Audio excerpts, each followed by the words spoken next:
Peace and blessings to all the people out there. This is your boy AC coming to you live from the belly of the beast. You know, since my time I've been serving here at WSP in Washington State Penitentiary, I've had the opportunity of being able to meet some amazing people over my time. And I just felt it was only right that giving them an opportunity to share their stories. Now, unfortunately, we have some barriers this year. And so these guys have taken the time to write down a story about who they are for me. And I'm going to be reading it to you today. What I like to call them are hidden figures. There are a lot of people in here that have hidden talents, that have an amazing story of how they came from nothing and found a purpose or found a way to be able to redeem themselves to be more than what might get them to be. More than what people see might say who they are, and more than the number that you have to recite every time they come around to count. And so today I'm going to be sharing a story about a man named Eli. So let me go ahead and read what he wrote. Hello, my name is Eli Haldinger.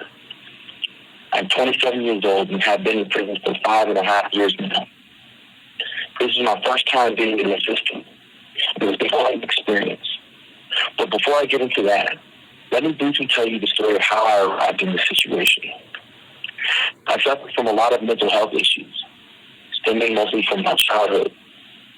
I, however, was not aware of these issues until years later after my crime. I always had some inclination that something was wrong, but only viewed those problems at a surface level. This thing is happening in my life, therefore I'm feeling a certain way about it. And although this was true to some extent, it was these underlying issues such as depression, anxiety, and borderline personality disorder that make it that much more worse. Eventually, after years of trying to compress everything inside, I reached a breaking point. And the final sliver of light that was my ability to hold it all together vanished. I could no longer handle life in the outside of the world, nor could I live with myself in a dark, broken state of mind. I did what I did and ended up within the throes of the system. But it's within these confines that everything became clear for the first time in my life.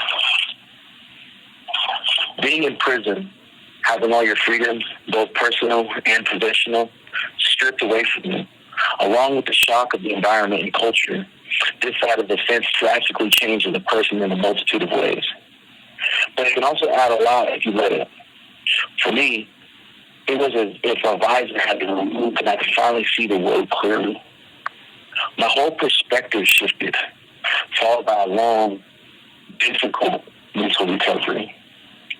I had overcome a lot within myself, and was no longer the person I was when I arrived. And though I still had a lot of internal demons, I would eventually find a way to express them, leading to something even bigger. I've been an artist, creator, ever since I can remember. I graduated with an associate's degree in game design and digital media from Lake Washington Institute of Technology in hopes of working as a professional in the industry. But it wasn't until I failed that I really started taking this craft seriously and coming into my own as an artist. Despite my degree, I never had any sort of direction.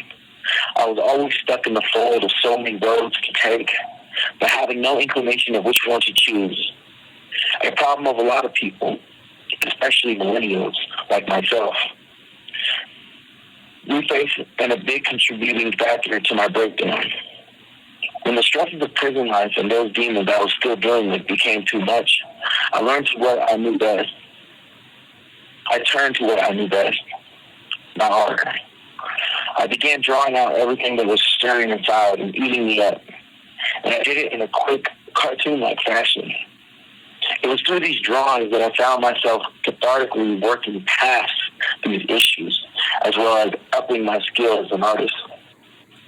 I used to show some of my art to others who also identified strongly with these feelings and found incredible fascination with seeing them in visual format. And done so through such simple characters. It paved the way for this start of my career in true creative fashion.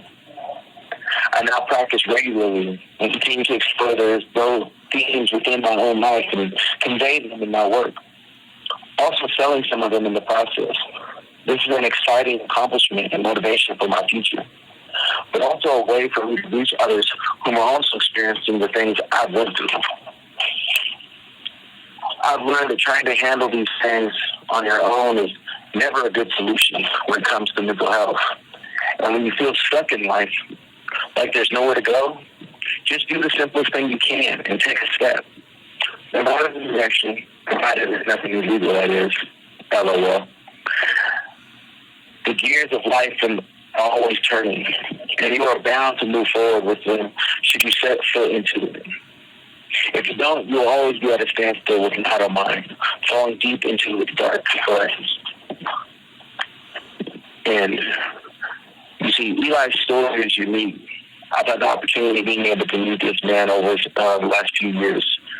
And very artistic, very talented. I'm going to be having the pleasure of soon being able to display his art at artisticconfidence.com to be able to have people be able to see the kind of art that he does. We're working on being able to give him a platform so that his art can get out into the community, into the world. And so that's what I want to do over the next month. Is I want to be able to have these hidden figures brought to light, because people like Eli and so many more have a story, and they have things that they can give back to the community in such a way. Because guys aren't in here just losing themselves. As far as for guys like Eli, they're in here finding themselves amidst all the chaos, amidst all the mental health issues that we have, amidst all the things that we struggle with. There are people in here still finding who they are. And that, to me, is a powerful thing. It took me time to find out who I am.